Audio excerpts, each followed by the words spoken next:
Hello, good afternoon, good evening. Thank you so much for joining us today. I'm Pastor Darren Moore, and I'd like to welcome you to PTownFresh Tuesday edition. Today is Tuesday, April the 14th. I apologize. Sorry, we're running a little bit late this evening. This weather out here has been real crazy, but let's go ahead and get this thing on the road. We're going to go ahead and start off with a word of prayer. Most gracious Heavenly Father, Lord God, we just thank you for everything that you're doing, Lord God, in our lives. God, we thank you for this ministry of PTownFresh, and we thank you for everyone that made it here safely, Lord God, even despite the weather. Father, we pray that you will just allow tonight's word to encourage and inspire us to grow closer to you, Lord God. And Father, let us not leave the same as the way we came. So, Father, we thank you and give you glory and honor. In Jesus' name, amen. All right.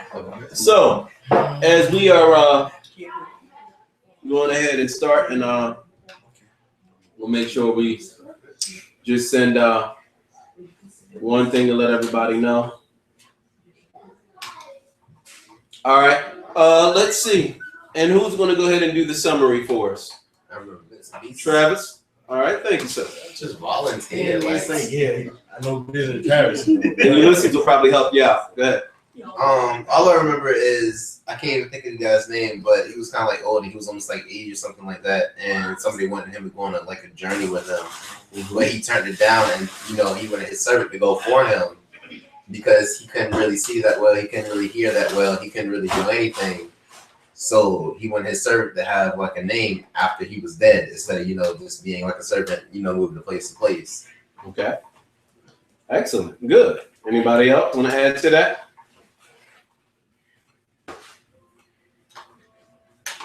Anyone else want to add to that? Did we agree on that? We said his servant accompanied the King David across the Jordan to for protection, and we thought it was such an honor that he we thought it would be such an honor. We wondered. Well, I pondered. Did we think it was an honor for the servant to be able to have to do that, because that's the king. So everybody to be able to accompany the king across somewhere like that, we thought was humbling. Did he think of it as humbling? Yes. All right. Very good. All right. Now, as we're going to go ahead and thank you so much for that review. And my question for us this evening is very simple. Have you ever been in a situation where you had to choose sides? Always. Every day. All right. They got like, sides. say for instance, if you had a couple of friends who maybe had a disagreement or whatever, whoa, and you had to choose sides of who you would be on. Listen up. One story. No, that walk like this. No, we're only gonna go one. All right, Ulysses. It was in my senior year, the prom. I had 2 prom dates, and I had to choose sides. Really? Y'all heard this? And I like long hair, light skinned girls. And then the other one was brown skin with long hair. She was pretty, but she was small. So the other one kind of stood me up. She had a problem or whatever. And both of them was like, oh, they were both there. And I was like, oh, I matched with both of them. Who I'm going to take pictures with. So I decided to take pictures with the brown skin one because she was real cute. Basically, yeah. Okay. So in other words, the other one should have slapped you because you thought she was ugly. Well, we'll see how that applies in tonight. Listen up. All right, listen. We'll see how that applies in tonight. All right. So as I said, tonight we are looking at 2 Samuel chapter 20. So somebody want to take verse 1 for us, please? Just one? Yes. All right, Rashid. Now, worthless fellow happened to be there whose name was Sheba, the son of Bichri, a Benjamite, and he blew the trumpet and said, we have no portion in David, nor do we have inheritance in the son of Jesse. Every man in his tents, O Israel. All right. So, what's going on? I'm late in the game. At this point, it seems like we're seeing the after effects of the war that just happened. They're kind of asking choosing sides here. That's what it looked like to me. Mm-hmm. You said the after effects of the war. All right, and because you remember in the war, it was his son. If you choose between going on his son's side or whether David's side, and it seems like they're pondering the after effects of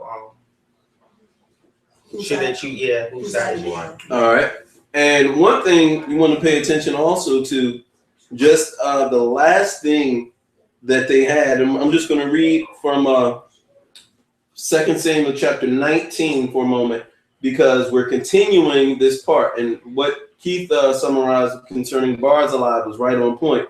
But there's one other part that we want to make sure we address. So, where are we? Okay, here we go.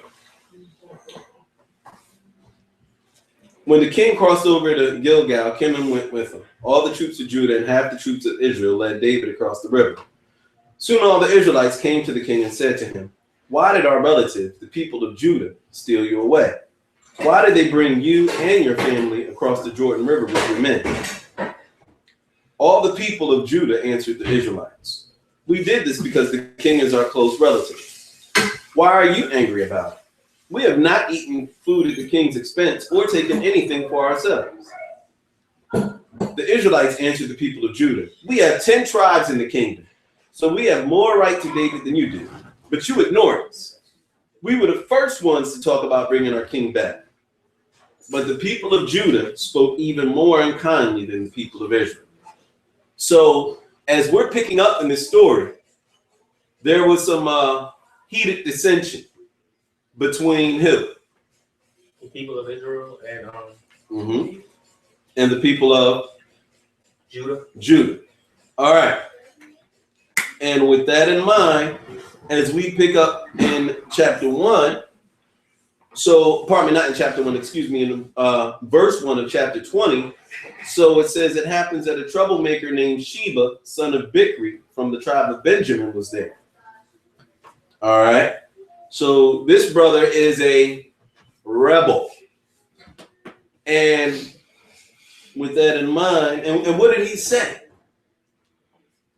He blew the trumpet though. That's all he did so far. All right, he blew the trumpet. And he said we have no portion in David, nor do we have inheritance of the son of Jesse. All right, nice and loud for us, please. We have no portion in David, nor do we have inheritance in the son of Jesse. Every man to his tents, O Israel. Okay, good. All right. So, did this sounds like nice words? Not really. All right, Walter. Question. That's pronounced Bickery. Where's the A? Bichri. Oh, Bickery. Bickering. Oh, a 2-syllable Bickery. I thought it said Bickery. I was like, where's the A at? Bickering has an E in it, baby. All right. So now you have, and he's telling everybody to do what? To go back to their tents. We out. Look, we ain't got nothing to do with David. We ain't dealing with him. We're out. I mean, first of all, he should have thought that before the war started. We could have said a lot of people though. Say what? He should have said that before we started the war. We could have said a lot of people. Okay. All right. So somebody read verse 2 for us, please. I got it. So all the men of Israel deserted David to follow Sheba, son of Bichri, but the men of Judah stayed by their king all the way from the Jordan to the Jerusalem. All right. So,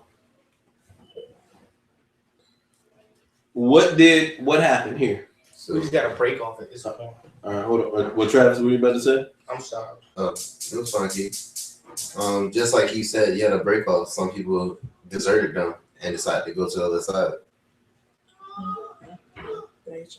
All right. He said what? Why do you say that? The same thing with the son. All right. So once again, we got some people who, just when you think everything is over, you think the worst is over, the people split up and all of that, you had your son go against you. Now, he's coming back into power, and the people still want to act a fool. You got some people who are like, look, I ain't got nothing to do with David. I'm out. First, they were arguing over him, saying, "Oh, well, we want to be with him. We want to be with him." And dude's like, "Look, I don't care. I'm out." All right. How would you respond? How would you feel if you were David at this point? If I was him, I would just realize, look, everybody ain't going with me. I might as well just realize that right now and cut my losses. I would simply ask, are you with me or are you not? If you're not with me, you can go ahead and go. If you are with me, thank you instead. Now, you know, it's kind of crazy when you're looking at this part, because in verse 2, here's a question. How many people follow David? Do we actually? I don't think we get a number on the number of people. I think it's just like thousands. Well, but look at it. It says what? So every man of Israel deserted David and followed Sheba. But the only one that stayed loyal was Judah. So so would you think? How many people you think there were more people for David or against him? I think against him. Why? I think Israel is bigger than Judah, so I think I'm going by population size. Okay. All right. Israel represented how many tribes? 12. Israel itself was 12 tribes, and Judah was one of those tribes. Oh, so that's nothing really. If you think about it, that's nothing. Yeah, he in trouble. He still got one of them. He got 112. You got 112. 112. Wow. 112. Wow. But just saying though, don't you think there's something wrong with his character though? That all the people desert him like that. I'm saying, this is what that story you told on Sunday. Maybe he got to rethink himself, because maybe the way he thinks he is not the way that people look at him. Exactly. This is the second time. I'm sorry. That's the third time's a charm. But if it's something happen again, I'm sorry, it's done. You gotta change. I can understand if you did it like the first time, and then like you go back and it's just like everything's okay. But you got deserted twice. Something's wrong. I went to him. I'll be like, is my breath? Is something wrong with my breath? But here's the thing: we have to look at though all of this. Now, part of this, once again, somebody said if you make your bed, you got to do what? Lay in it.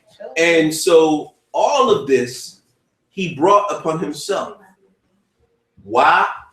Because he went on rooftops.com. Learn the lesson. Stay off of rooftops.com and you'll be good. At the time when the kings were supposed to go to war, this brother was sitting there surfing and checking out the beauty of the week and checking out every part of her beauty. And as a result, he decided that, you know what? I'm feeling her. I want to feel her a little bit more. Oh my gosh. and text one of those, hey, what you wearing? Come on over. What? What you wearing? Whoa. What you wearing? Hold up. Sometimes it go the other way. All right. If Okay, so he went straight to it. He just went straight to it. Yo, who she with? She with that dude? I don't care. Bring her to me. Savage. All right. And so as a result, and then what did he do? He then tried to cover up the whole thing and had her husband murdered.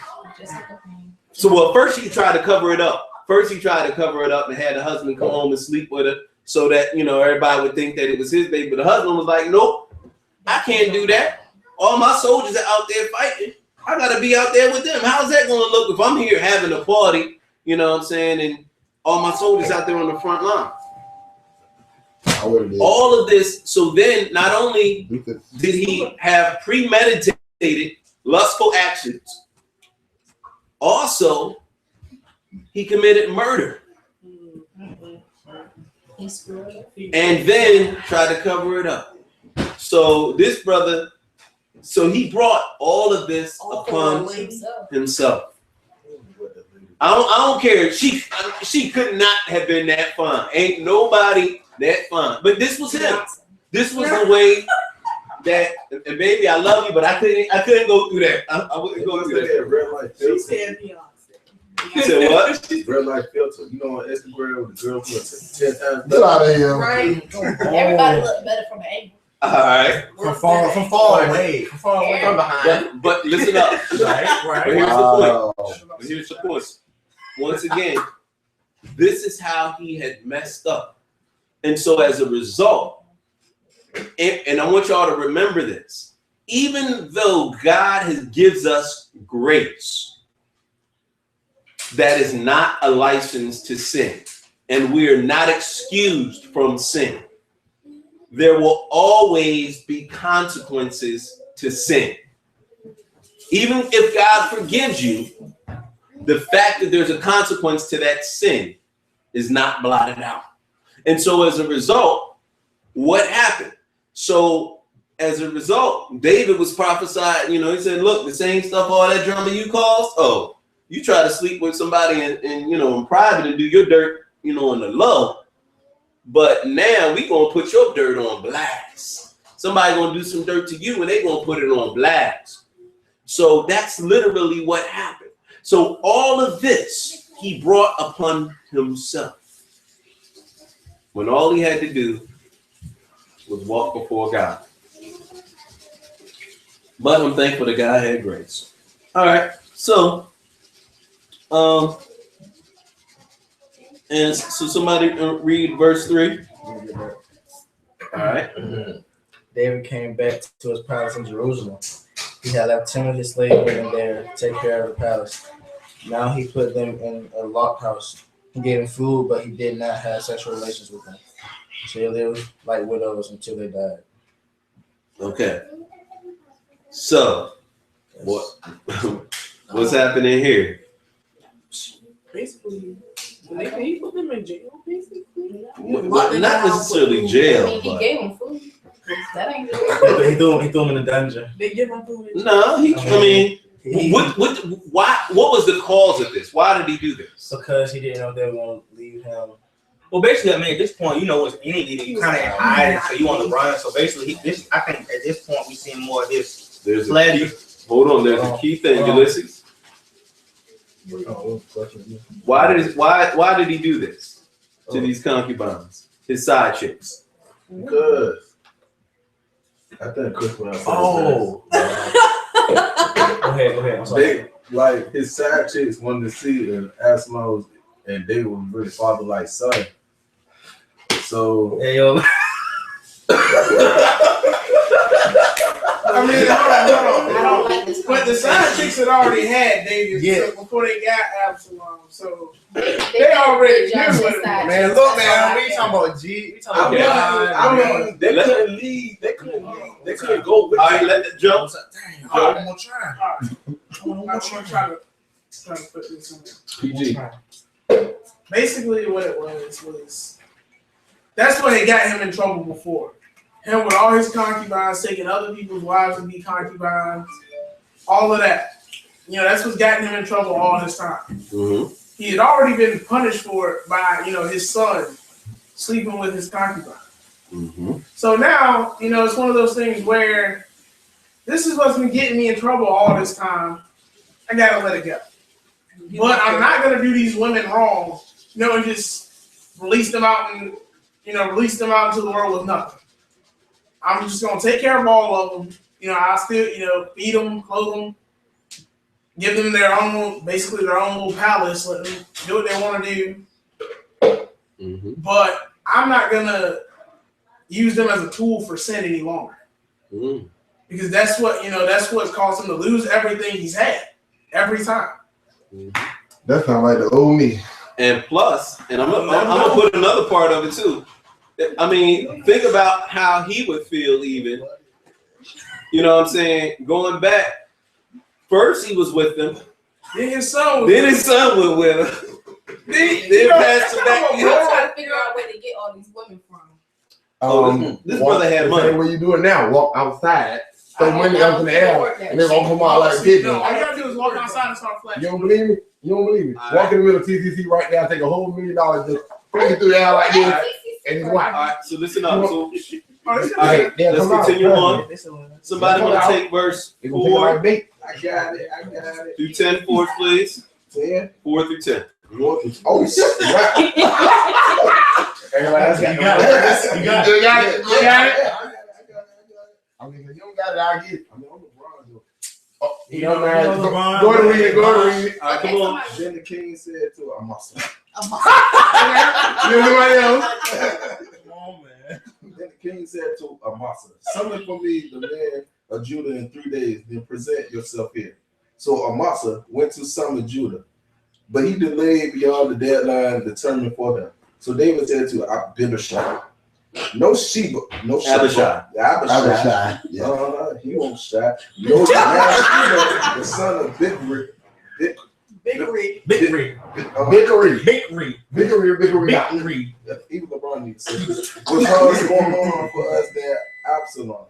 You take your Lord's servants and pursue after him. Otherwise, he will find fortified cities and escape from our sight. The man of Joab. Okay, so stop there for a second.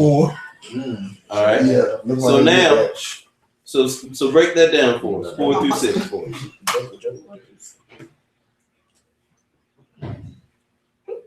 I had to reread it because the way he did it was kind Yeah, of he read it in a language that we don't know. David gave Amasa a task, Mm-hmm. and he gave him a deadline.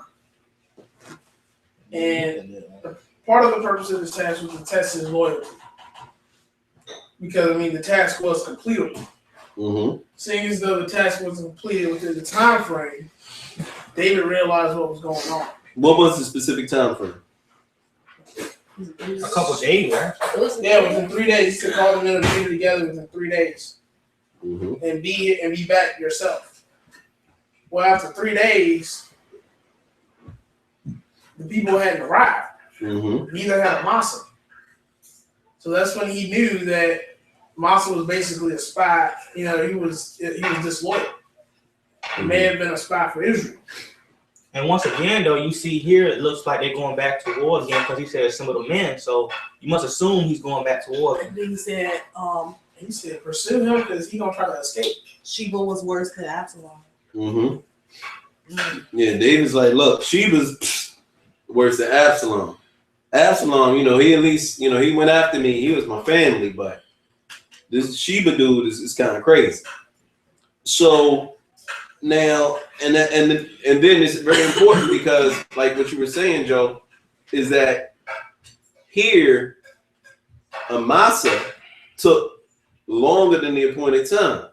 So at this point, David's sitting there like, okay, look, I told dude be back in 3 days. So like third day, he like, you know, okay, what's going on? So David doesn't know what's going to happen.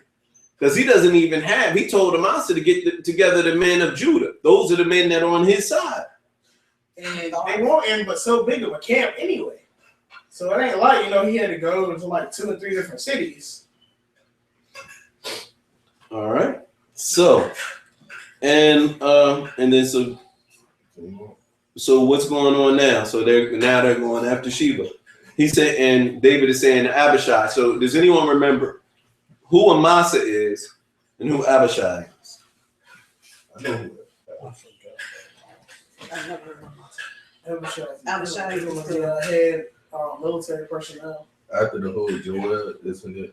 Yeah, wasn't Abishai the one who I don't know. killed Absalom? Well, let's look at Amasa. Remember, take a look. If you wanted a little reminder of who Amasa is, go to 19, verse 13.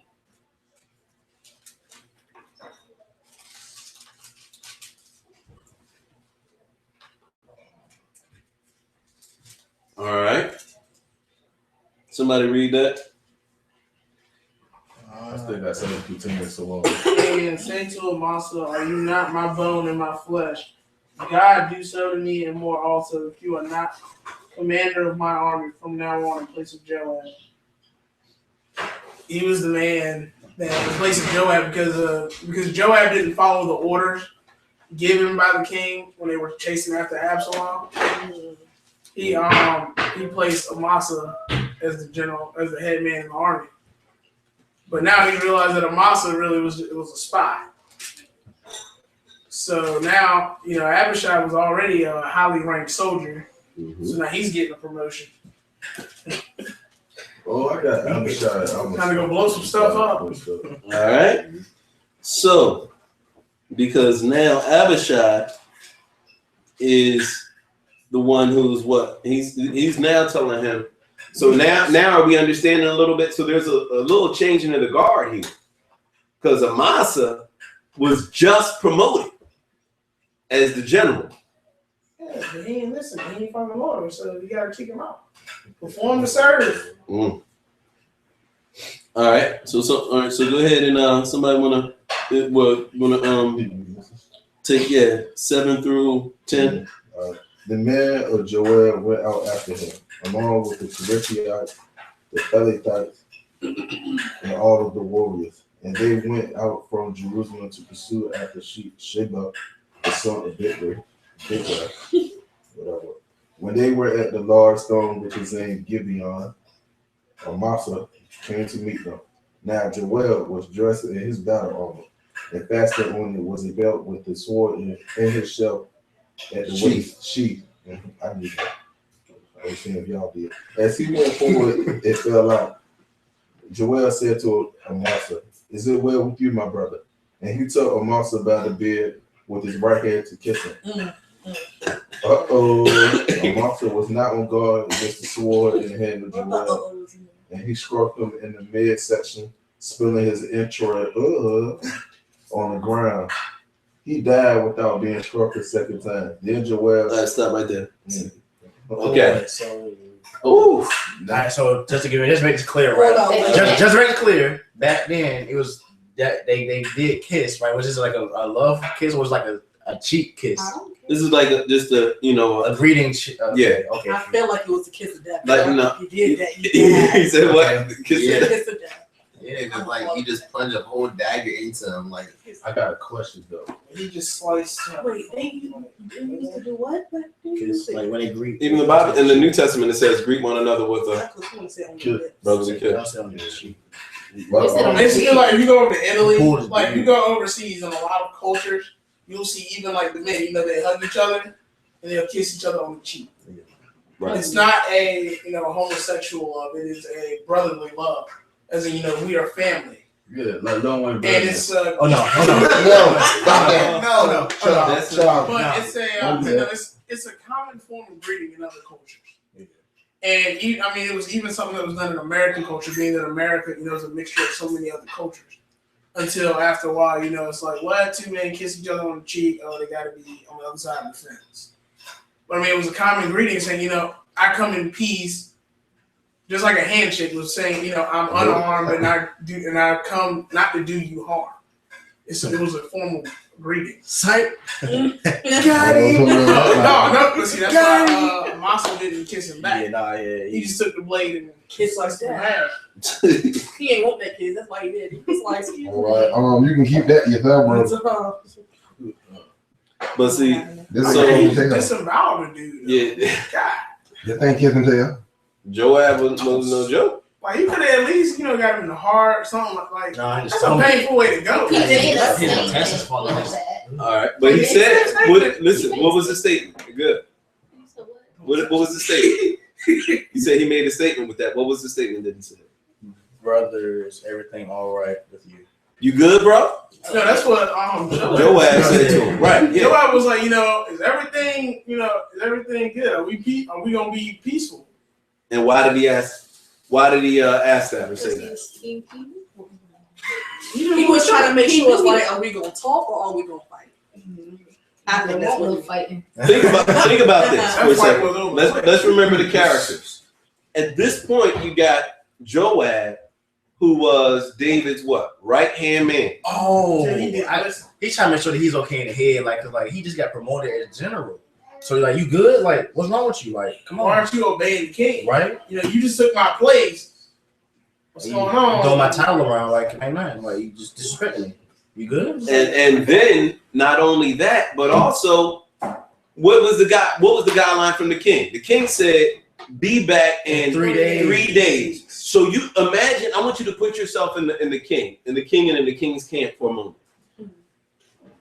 Civil war is breaking out.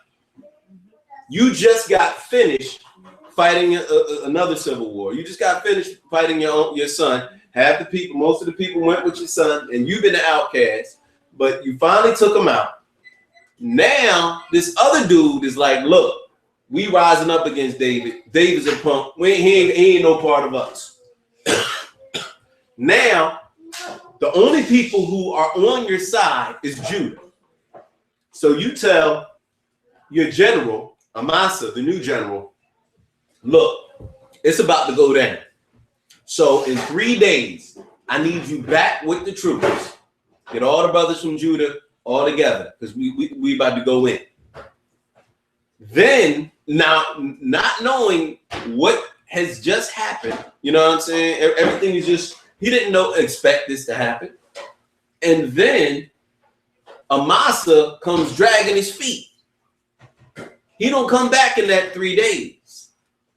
So because of that, David doesn't even know what side this dude is on. Because if anybody takes more time than that, what's the automatic thing to think? I'm being betrayed. That he's being betrayed. He's plotting. And so Joab is like, look, he ain't even, and one thing is crazy about Joab. Do you even hear of Joab consulting the king? No. Nope. Into his own hand. He handled business.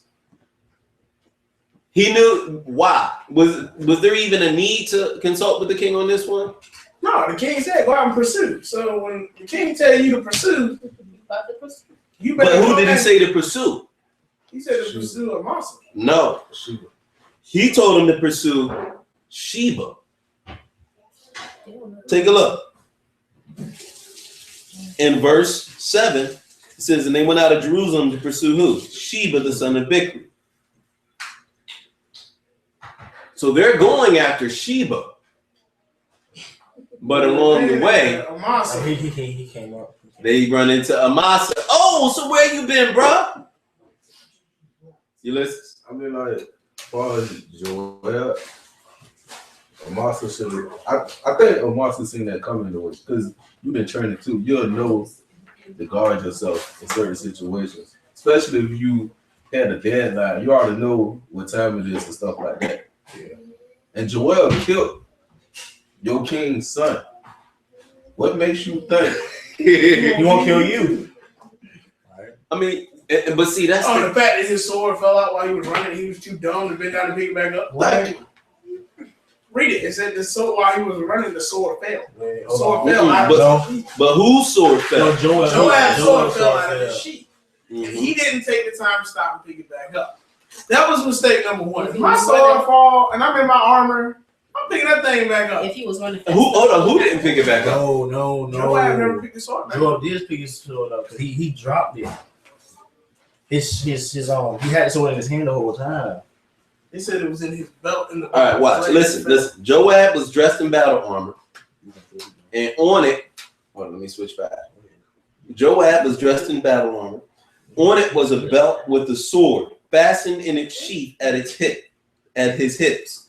And as he was going forward, it fell out.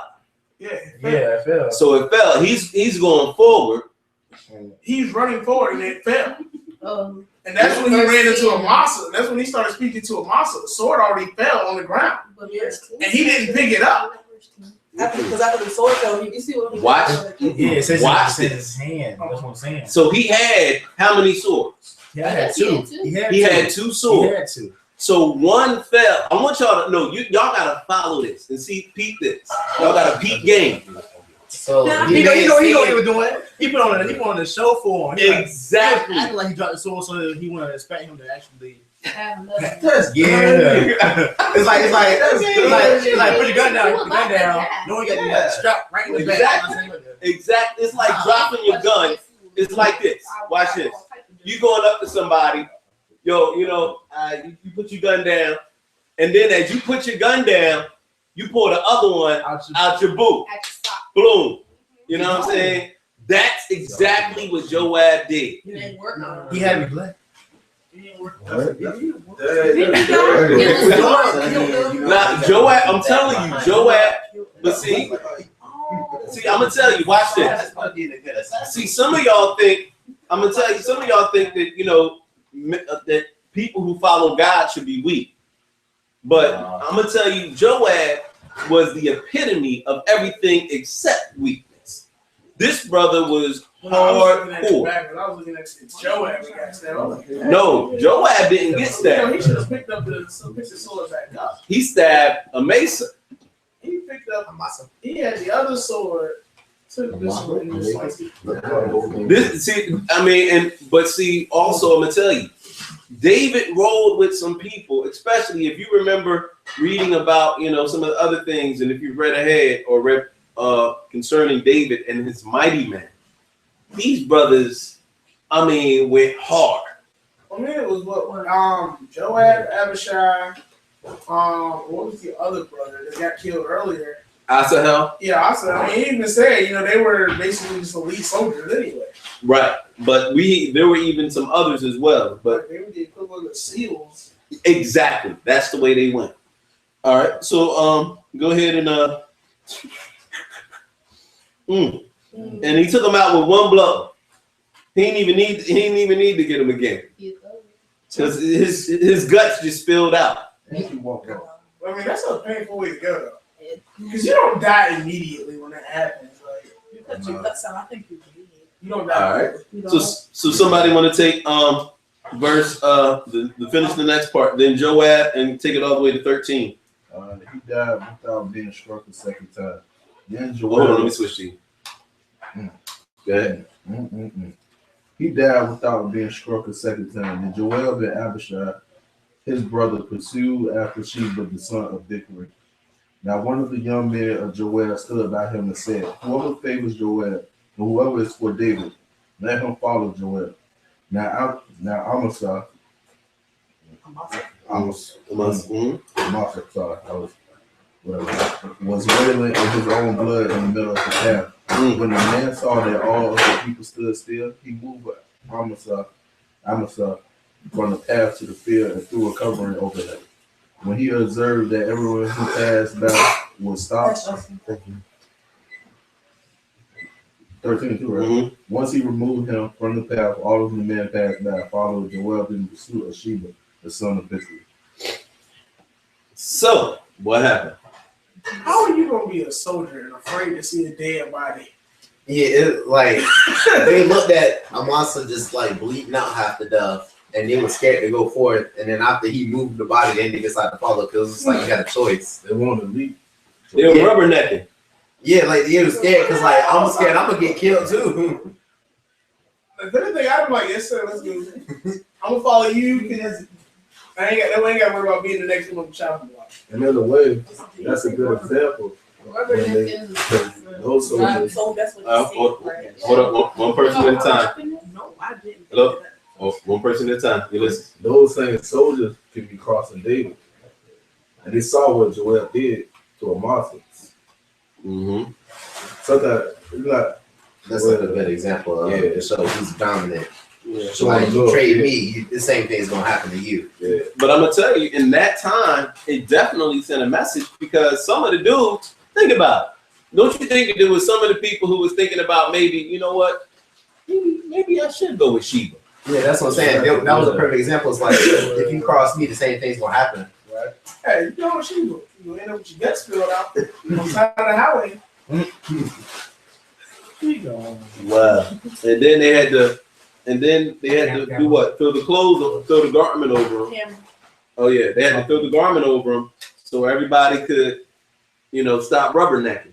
And you know what rubbernecking is, right?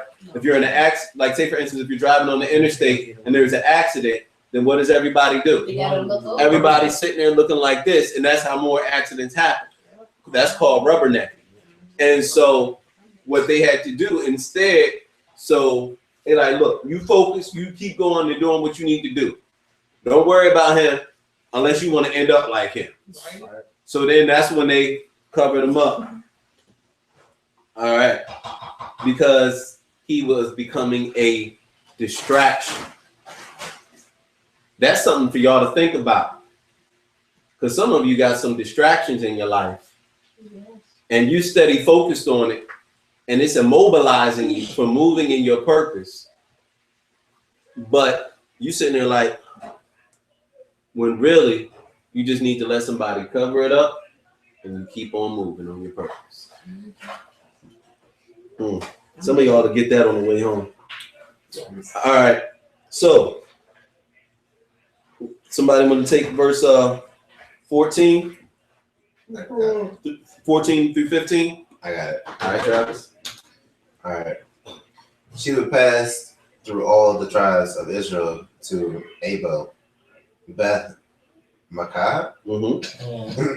These names are just outrageous. Okay. And through the entire region of the Bikrites, who gathered together and followed him. All the troops with Joab came and beside Sheba and Abel Beth Makkah. They built a siege ramp up to the city, and it stood against the outer fortifications while they were battering the wall to bring it down. All right. So I might break that down. What's going on? Ooh, okay. I stopped at 15. End of 15. So they find Sheba, and it's a whole, they start trying to fight against them. So they got their whole little city built up. And the guys with Joab are trying to build up a little mountain or whatever. They're trying to tear down the walls to the city. But you know what I find interesting? Did y'all peep 14?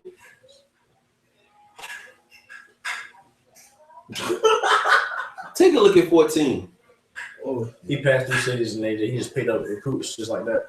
He went through the same people, because if you remember for a moment, what happened? And if we go back a couple of earlier verses, what does verse 2 say? Go back to verse 2. So all the men of Israel withdrew from following David and followed Sheba, the son of Bichri. But the men of Judah remained steadfast to their king from the Jordan even to Jerusalem. All right. And now, what does he do in verse 14? he passed through all the tribes of Israel. And he gets all these random holders. He went all the way through the same people that just was like, oh, David's a punk. We ain't rolling with David. We going with Sheba. The same people that was talking all that stuff, he walked right through all the tribes. Even a bit, right? To get to Sheba. You said Sheba. Yeah, what? Say what? No, not he went through. In other words, everybody. Sheba went through. Sheba was on the pass through. Yeah. No. Joab. Joab. It said Joab. In the last one, it said Joab to pursue Sheba, the son of Bichri. So Joab went through. Right. Israel. So Joab and the soldiers are going through all of Israel. And they destroyed the wall trying to get. Yeah, to they him. besieged him in Abel. Right. Right now he's like pinned up in Abel, trying to hide. And now they got their own little camp, and they're sitting there trying to destroy the wall. Mm-hmm. That's all I gotta do is go over to China and get some gunpowder. All right, Ulysses, were you going to say something? I took it from no, because at first when Travis was reading, I thought Abel was a person. Oh. Yeah, that's what. Okay. I mean, I knew the person has agreement with Joab, but I had to reread it myself because I read it wrong a little bit. All right, somebody want to take verse 16 and 17 for us? All right, Rashid, or Go ahead, John. Then a wise woman called from the city, Listen, tell Joab, come here that I may speak to you. And he came near her, and the woman said, Are you Joab? He answered, I am. And she said to him, Listen to the words of your servant. And he answered, I am listening. okay. All right. So, go ahead. Matter of fact, go ahead and do 19 as well. Then she said, they used to say in former times, let them but ask counsel at Abel, and so they stutter no matter. I am one of those who are peaceable and are faithful in Israel. You seek to destroy a city that is a mother in Israel. Why will you swallow up the heritage of the Lord? She's talking about it ain't wise. She basically telling me it's not a smart idea to destroy the city. Yeah, Why? because it's the Lord's inheritance. Okay. Even if dude is acting crazy, don't destroy the city in the process. Don't let everybody else get caught up in the crossfire. Oh, sorry. Oh, we won't. Yeah, don't let everybody else get caught up in the crossfire of your wrath. Hey, well, then send them to me. I'll fight them one-on-one. And it's funny because if you look at, of all the people, you have this woman who speaks up. Everybody else is scared of Joab, but it took a woman to stand up to this brother. Women, y'all don't know your strength. So you better I ain't gonna go into that conversation right now. All right. So let's see about this wonderful woman here. Somebody want to take 20 through 22 for us, please. All right. Well, Rashida could do this one. I know she wanted to take the last one. 20 to 22. Yes. Joab replied, far be it from me that I should swallow up or destroy. Such is not the case. But a man from the hill country of Ephraim, that's how you pronounce it. Ephraim. Mm-hmm. Sheba, the son of Bichri by name, has lifted up his hand against King David. Only hand him over, and I will depart from the city. And the woman said to Joab, behold, his head will be thrown to you over the wall. Then the woman wisely came to all the people, and they cut off the head of Sheba, the son of Bichri, and threw it to Joab. So he blew the trumpet, and they were dispersed from the city, each to his tent. Joab also returned to the king at Jerusalem. Boy. She said. So that's crazy, right? True. She sent out some assassins, like it's Assassin's Creed or something. Right. Tell me what you want. I will make it happen because you're not gonna tear up my city. She's like, I want to have a house. She said, it shall be done. Boom. Hitman. She was smart. This lady had. I'm gonna tell you. They said she was a wise woman. This was a wise woman. She was gangster. That's all. She was straight gangster. She had to be an assassin in her past life.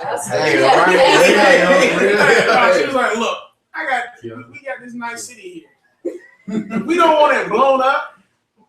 We have no choice but to turn this man in. So we're going to follow him and lose everything we got. She cut his head. Or we're going to chop his head off and throw it over this wall. Had a little Assassin's Creed. Y'all smart. Y'all all side with me. We'll overrun him, chop his head off, and throw it over the wall. And they just threw it over the. I mean, just like, everybody baseball too. It's like, so these people in Jerusalem, are they following Sheba? Huh? Are they followers of Sheba? Obviously not. They just blind this man's head on the wall. I ain't gonna lie. My house for your head. I'll take his head for 400, please. This is a Tom Brady. This is just. But can I? Is this real, y'all? Oh yeah. This is like some of y'all think y'all gotta watch some old Game of Thrones or some Empire to see some drama. No, but all you gotta do is you read it right here. You see all the drama you want right my here. Facebook page. But my Facebook page, I got more drama than anybody. All right. So I mean, do y'all see? Right now. Did y'all see everything that went past here? Yeah. I mean, you got on one hand, you got a coup against the king. You got not just one man, but you got a whole nation against the king. Then you got the commander, the king's commander, he's going haywire, and he's turning against the king or slipping or whatever. And so somebody carves him up like a pumpkin. And then on top of that, the dude that they originally after, they walk through all the rival territories. Like, who's gonna stop me? They probably figured Joab was, they seen Joab with that second sword. It was like, yo, this dude got 2 swords. One of them's already covered in blood. Obviously, he ain't above slicing people in half. So, I like to keep my organs on the inside. I'm gonna just step over here to the left, make him a cup of tea or something. And then you got Sister. And they don't even give us her name, do they? Nah, you said a wise woman. Just a wise woman. Wise. That's all you know. See, but watch this. See, some of y'all brothers, y'all need to wait for the wise woman. See, the problem is, somebody like that, that's somebody you want on your side. You want her on your team. Because she's seriously ride or die. It don't matter, literally, to the end. But the problem is some of y'all are chasing after little Delilahs who they talk and they look good, they smell good, but they rotten. All right, Ulysses. I was just going to say that men should be careful because a wise woman is make her mad. Oh, she crazy. You're right. You like a little wise woman. You're right. Your head going over the wall. You know my brother, right? Hold on. You know who she just reminded me of though? Listen up. Remember, Any ticked off black woman? No. Now remember back, I think it was earlier in 2 Samuel or 1 Samuel, Nabal's wife. Abigail, remember? Oh, yeah. I ain't got nothing to do with that fool. That's him. Hey, he's an idiot. But look, I'll give you whatever you want. As long as you leave me out of his book. Leave me out of his crap. I'll take care of you. All I did was marry him. All right. And now, if you notice, and what did Israel do? In verse 22. They listened to the woman.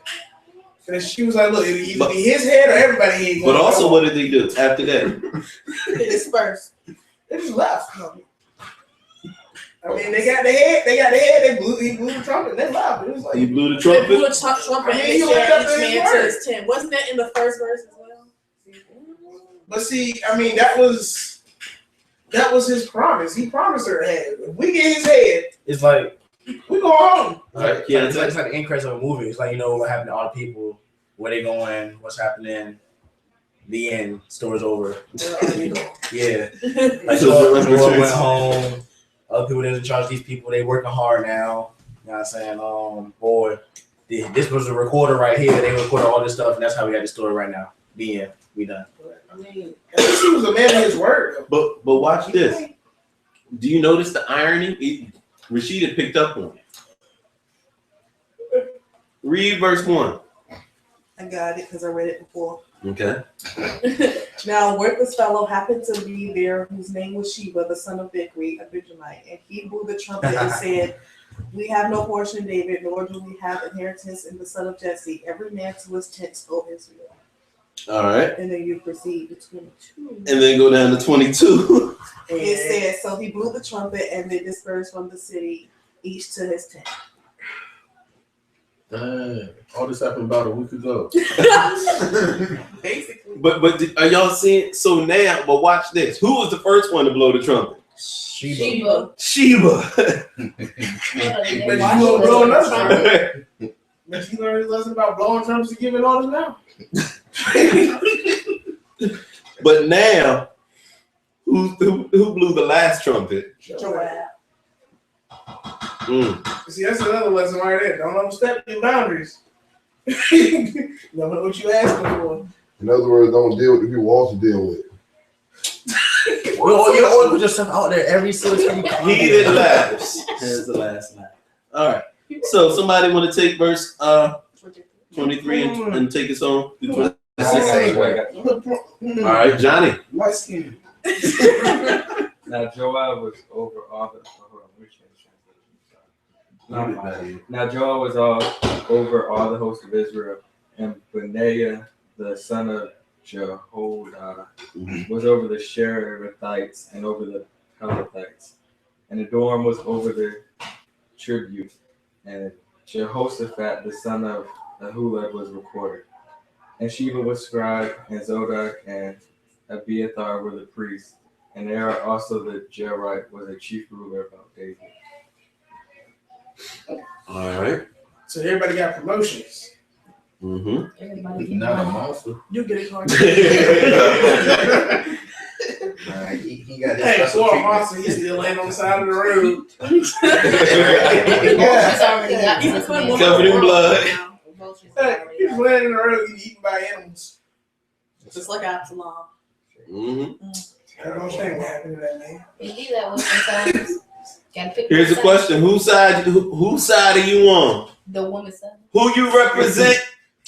I'm following God. that. Who you I'm gonna represent? follow the wise Who woman. you The represent? wise woman. Who you represent? Wow. Who you Hold up. represent? What? You know, shit like Wrong, represent- wrong. We don't hold on. This ain't hold on. We follow. We don't follow. So listen up. So it's very important that we understand whose side are we on. We follow Christ. The side that you choose. Because again, some of the brothers that was following a Mesa, oh man. Some of the brothers that was following Sheba, I'm good. She was Terrible. They just like them. They bleed on the side of the road. It's okay.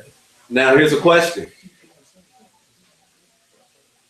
Some of y'all might need to look around because you might have friends that are like a Mesa and Sheba. And so you can be following along with them and hanging out with them. But when it comes time, They give me the right to do like Joab did and, give him the kiss of death. That was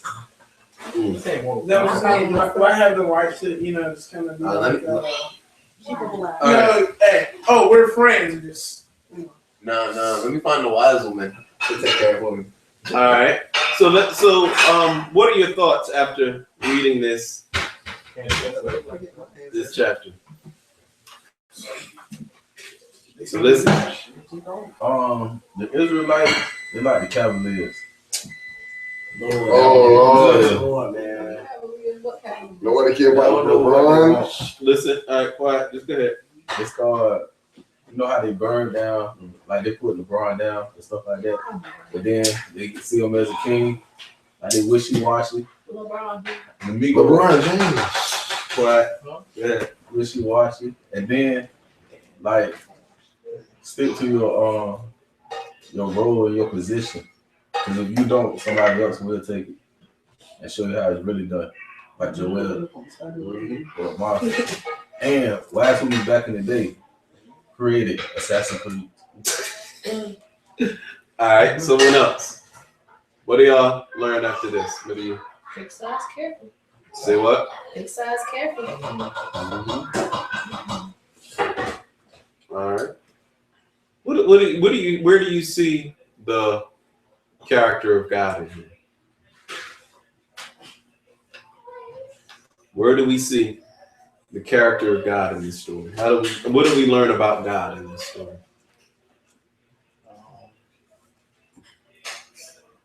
Or in this series of events? Well, we could say he's. disobedience. All right. What were you going to say, Keith? I was gonna say we could see his grace in this one because he kind of spared the city from more carnage because they found a quick simple solution to avoid more war. So That's good. That's very good. He didn't want everybody to get caught in the crossfire. Only those responsible for their own actions. Okay, Joe. Obedience is key.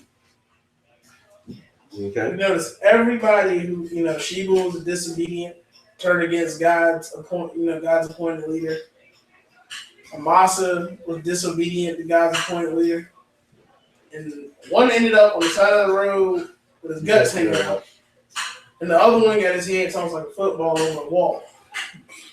Like he didn't get the joy, of meeting his enemy face to face. Like he didn't get beheaded by his own enemy. He got beheaded by his own people, and his head was just thrown over a wall. What happened to the rest of them? Did they It's set just it the on fire? world will never know. What happened to the rest of what? His body is Oh, on yeah, the no. earth right now. Yeah. All right, Ulysses. Also, not everything is taken care of with tender mercy. And like, God's not going to keep giving you chances and keep waiting for you. He's going to cut you off at a certain point if you keep being disobedient. That's good. But the question is, I guess the ending question is, how long is God gonna be graceful to David? Because you see that he's been spared again, and we see his government has been set up, and all these people have been given high positions. So you gotta think it's gonna end sooner or later for David. He can't be spared forever. That's good. And I want to piggyback on something. I want you to turn with me to Proverbs 29.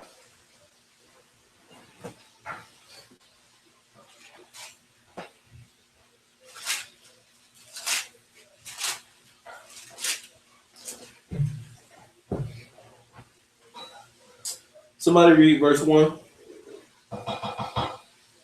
Whoever is stubborn after being corrected many times will suddenly be hurt beyond cure. All right. Somebody want to read that from another translation. Joe? He who is often reproved yet stiffens his neck will suddenly be broken beyond healing. So if you keep giving chances, but you still don't want to listen, you gonna get that neck broke. That's real. And that's the word. See, and I mean, there's so many different applications as we look at this. Because when I'm reading this, I'm continually looking at those that we're surrounded with, those that we have in our camp. You mean people we have in our lives? Mm-hmm. Exactly. Just like they had certain people in their camp. Now, and watch this. Sheba was with them the whole time. Amasa was with them the whole time. Amasa was even chosen, if you remember the last part, because Amasa was David's relative. So those same people that you have around you, you need to be very cautious and very discerning. And you need to really seek guidance by the Holy Spirit of who you associate yourself with. Because some of you talking about, well, they my friends and, I can't just cut them off like that. You see what the word says. Sometimes you got to cut people off. They do more damage than good. And if I can just speak for a moment, one of the things that I really feel, and I see God saying to this group of people, is that you have to watch the distractions that are in your life. You have to watch those things that keep you from the focus of God. Those things that get in the way when you're supposed to be in his presence. Those people that always seem to be around when you're supposed to be doing something for him. And somehow you forget what you're supposed to be doing. Or they send that text or that little message, that chat message or whatever the case is, in the moment you're supposed to be focusing on God. You need to be very careful because of the distractions. Because what will happen is you, just like the troops, will be immobilized. You'll be so focused on something that should be the past that you can't go forward to your future. You don't want to be caught like that. And I really sense in my spirit that there's some people who are like that. And when you do come to the point where you need to find, when God exposes that area of contention in your life, that area of disobedience, that area or those people in your lives that cause you to bring out that other side, that not so godly side, when he begins to show those to you, then you need to be careful and surgically remove them from your life. Don't play with it. You need to remove them from your life and focus on them, just like the lady did with the wisdom. There was no need to try to root out everything and let everybody get caught in the crossfire just because one person was mad. Focus your anger or your disappointment with that one.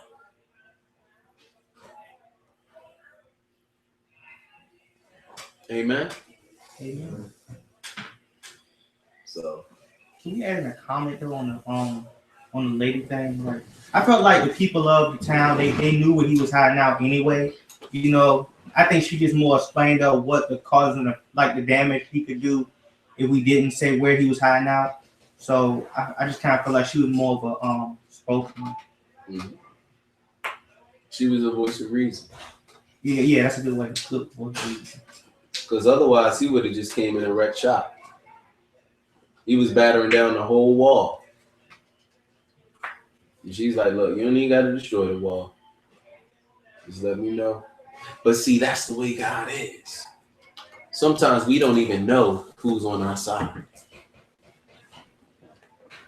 That's why prayer is so important. That's why we can't just live life going from day to day based upon our own experiences and our own limited knowledge. Because I don't care as much as you think you know, God knows more.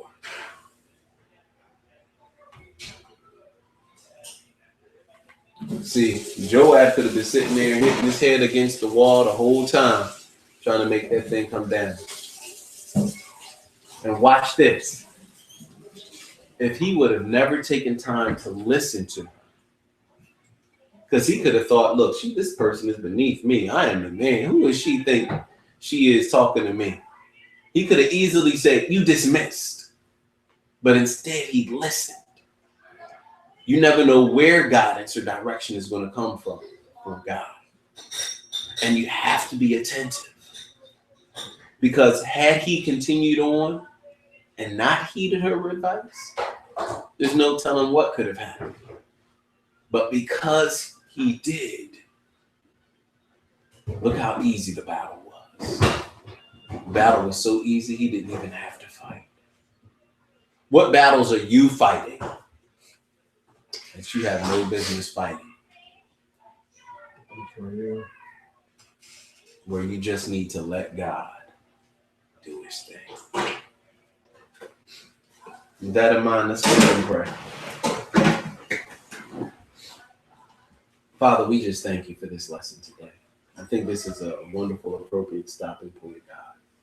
God, this is a lesson that definitely has caused us to reflect upon our own actions, to cause us to see ourselves in the mirror for a change, instead of looking at how everyone else is. Lord, let us look at our own image and see where we're lacking, to see the areas that need to be improved. Father, I thank you for the many lessons. Father, we only touched on a couple of them. There are so many other lessons here, Lord God. And that's what I thank you for your word. I thank you that your word is not just a story. It's not just a book of nursery rhymes or good morals. But Father, your word is truth. And it's the very life source that we literally can live by if we just open ourselves and yield ourselves to your Holy Spirit. Father, I pray that even just out of reading your word this evening, that you'll create within us a hunger and a desire to read and study your word beyond this passage. Father, so that way we can truly receive all the guidance that you have for us. because your word is a living word. It's alive and it's very powerful. So, Father, we thank you. And we also thank you for the grace. God, because even though we know David deserved to be taken out a long time ago, we thank you for the grace that you're still allowing him to be around. And we thank you, God, that if we're honest with ourselves and before you, we've done such dirt, Lord God, we should have been taken out a long time ago. But we thank you, God, that you've given us space and opportunity to get it right. Because as your word says, your will is not that any should perish, but that all should come to the knowledge of repentance. Father, we thank you. And we give you glory and honor. In Jesus' name. Amen. I don't know about y'all, but today has been, whew, this is definitely not one of those lessons I can just walk away from easily. This is one of those ones where, I really want to make sure that even I go home and, that I meditate on this thing. But there are so many lessons in here. And I believe, once again, many of you have talked about, not being able to hear the voice of God. I challenge you that if you go back and listen, you go back and look over your notes, you'll see and hear God speaking to you. It may not be what you want to hear, but you will hear him speaking to you. So be attentive and listen. So with that in mind, we'd like to thank everybody. If this was a blessing to you, I asked you to just do me a favor, give us a shout out. Let us know online on the YouTube page, list a comment or Google Plus, whatever. Just shout at us. Let us know how this has blessed you. And make sure if you want to give a donation or anything like that, you can go to the website, PTownFresh.com. You can click the link and follow the instructions accordingly. Also, if anyone here wants to give something, then you're welcome to do so as well. All of you wonderful working people, as God has blessed you, to give, and by all means, give as out of your love for God. Now, if you hate God, keep your money and keep it to yourself. But God said he loves a cheerful giver. So, but with that in mind, we're about to go ahead and partake in some fellowship here. And, again, encourage somebody with what you heard today. And we will see you. We'll be back on Sunday at 2:00 for PTownFresh Sunday edition, as we've been studying in Colossians. So join us. We love you. I'm going to give a little. Goodbye. Oh, bye. Oh, Bye. goodbye, everyone.